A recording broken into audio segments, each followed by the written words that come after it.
Good afternoon, ladies and gentlemen.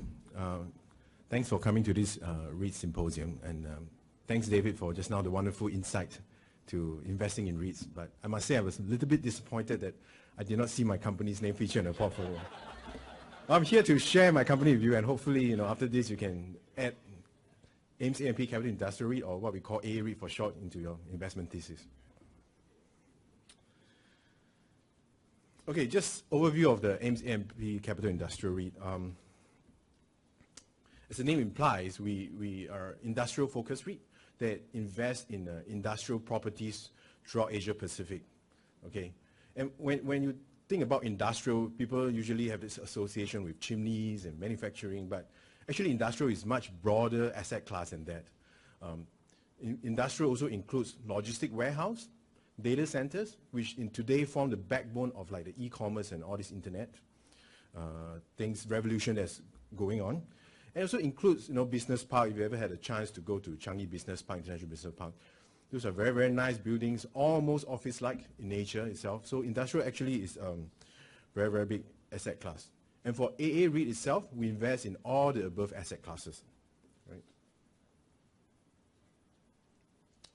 So we currently have 25 properties in Singapore with total net lettable area of exceeding 6 million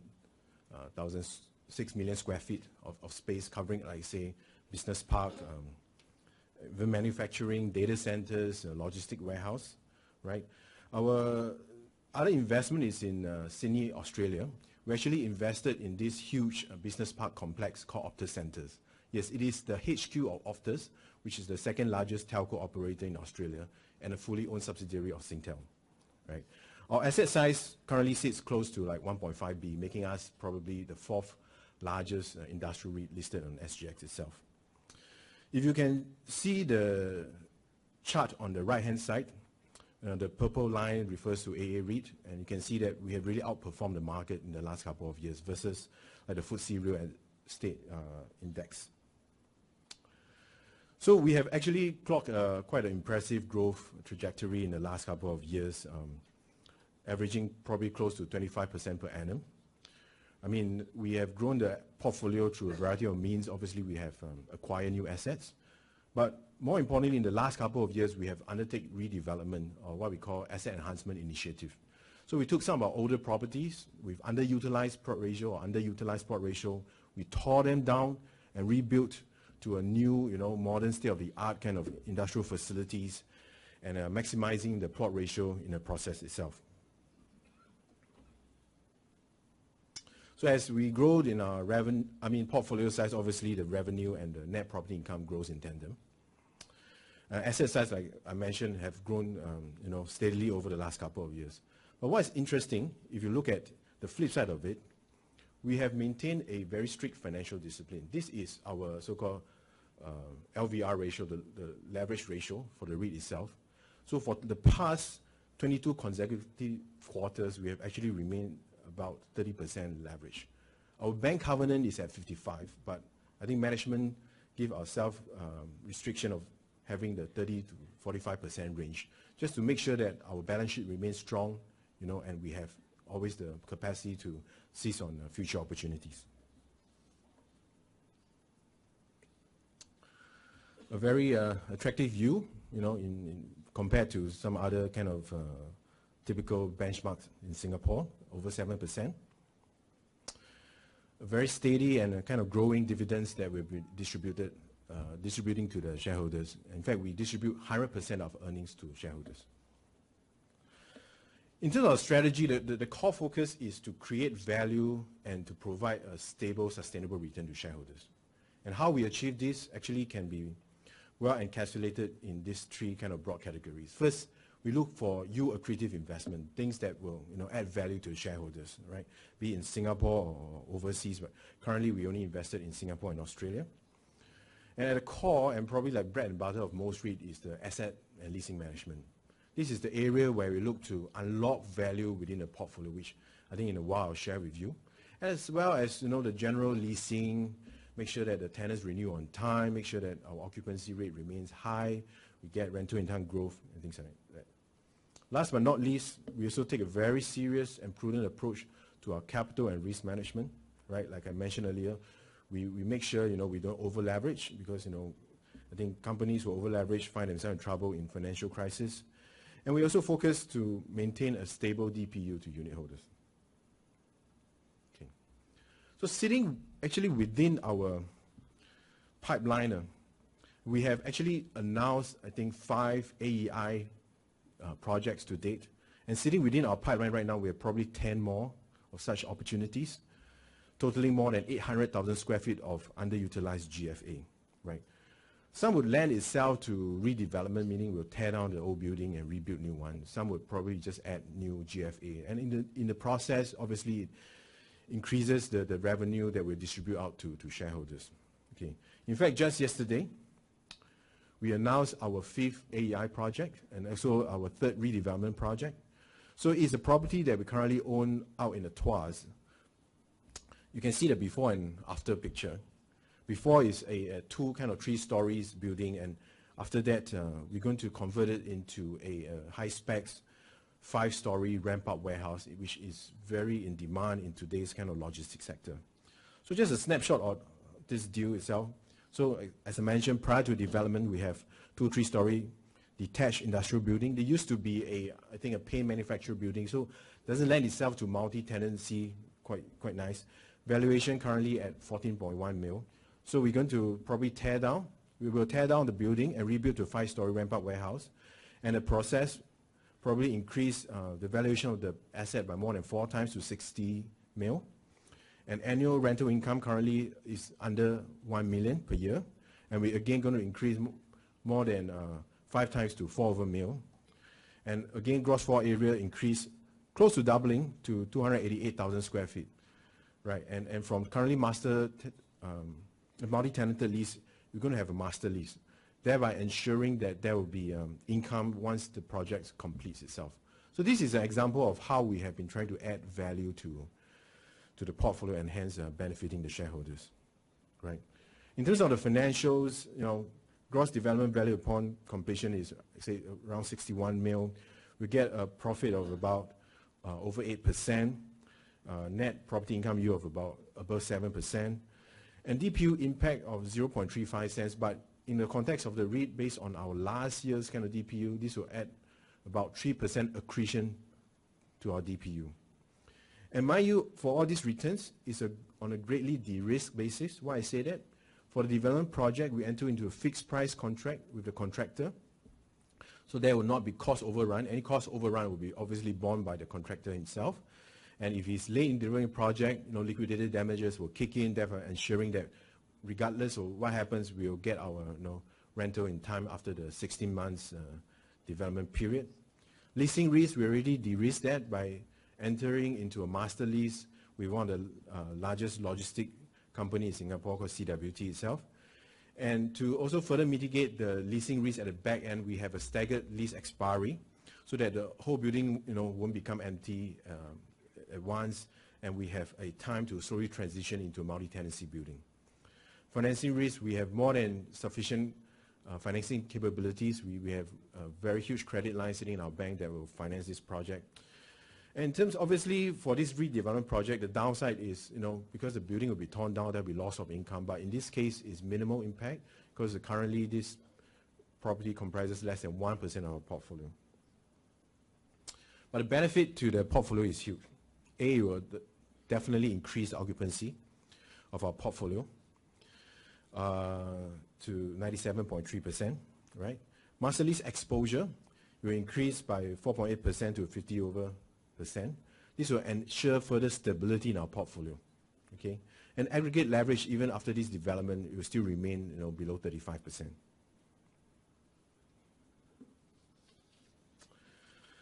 And here, maybe just because our year ends is 31st March, so just want to quickly share with you some of the achievement and milestone that the REIT has done.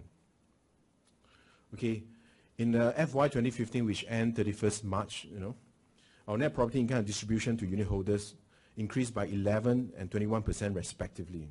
And how we were able to achieve such impressive growth is because, like I mentioned, we had earlier done some development projects. Those projects were completed last year, therefore they resulted into a discrete increase in both our net property income and distribution to shareholders. right? So DPU for the full year increased by over 5%, okay?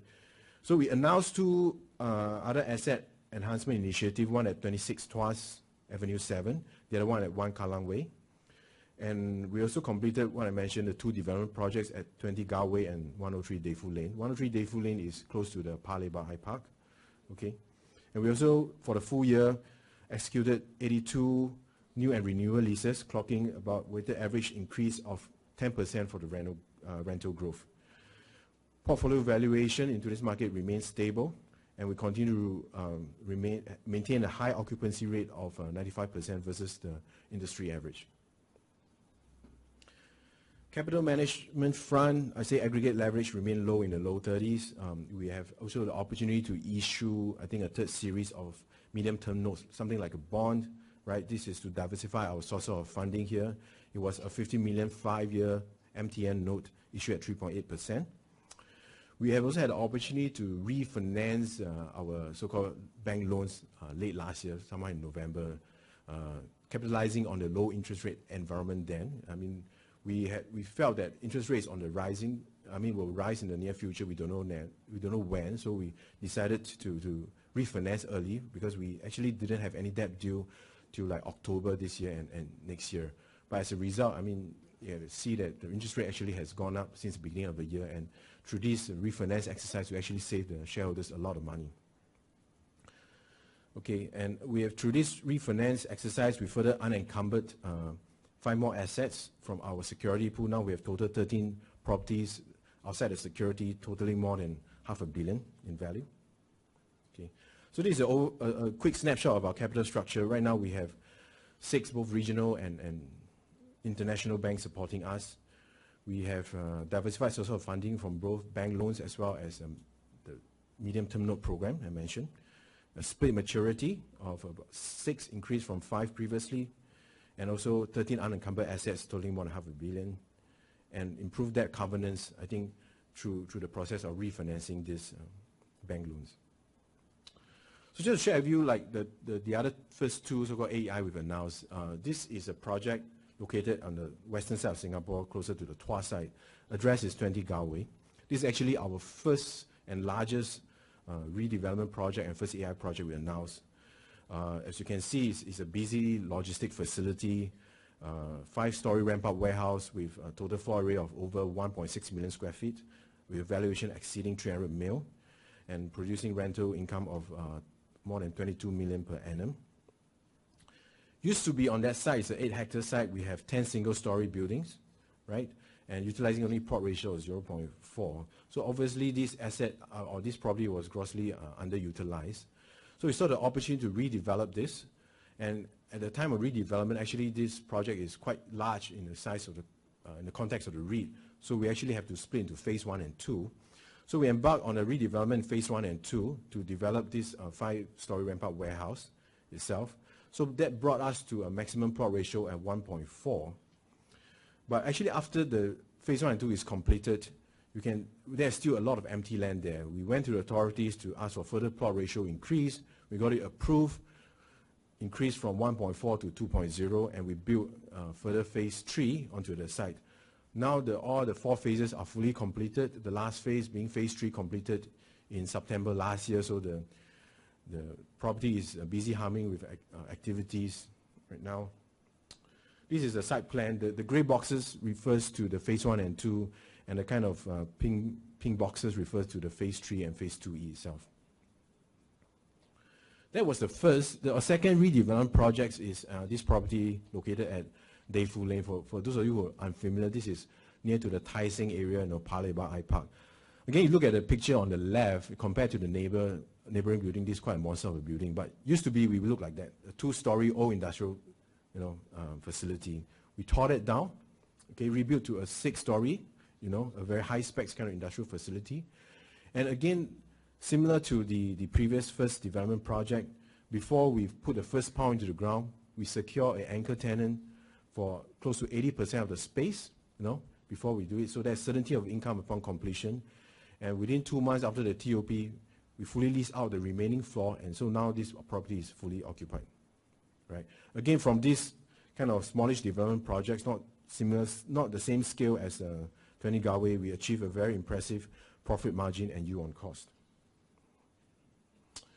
And also, early last year, we announced another kind of AEI projects.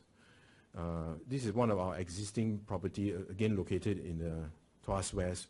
We went in to help the owner reconfigure some of his spaces so that he can enable to add in 2 more production lines for his kind of food factory. So for this little investment, we earned a very decent 10% return on investment. And also, initially he signed a 10-year master lease with us, but because of this project, he further extended his master lease for an additional 5 years. So initially, master lease will end 2017. Now it will push out to 2022. This is, again, another kind of project, AEI project announced early this year. Again, a light industrial building located at Kallang. What we did was, there was a void between level 4 and 5 because of a custom-made building. The master tenant then wanted to create this double volume effect in his HQ. But it makes that level 4 and 5 difficult to lease out. So we decided to deck over it so that now we can lease out the 2 floors separately. And we added more GFA to the ground floor, of these premises, actually increasing the NLA by 13%. As you know, ground floor on any real estate is always prime real estate. They will fetch the highest income. So this building is close to completion, and I think in the process of being leased out. So that's pretty much what we have done. We spoke basically about our capital management before. I say we have currently a staggered debt maturity profile and, like say, 120 million of undrawn debt facility to finance any future opportunities. Yeah.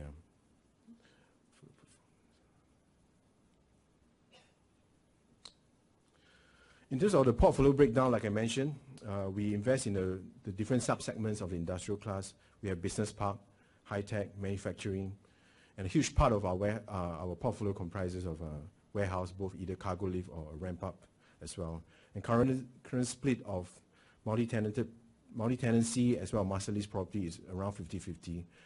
This actually gives us a kind of best of both worlds. I think multi-tenancy enables us to capture any rental upside upon the short renewal cycle, whereas master lease typically sign longer will enable more stability in rent.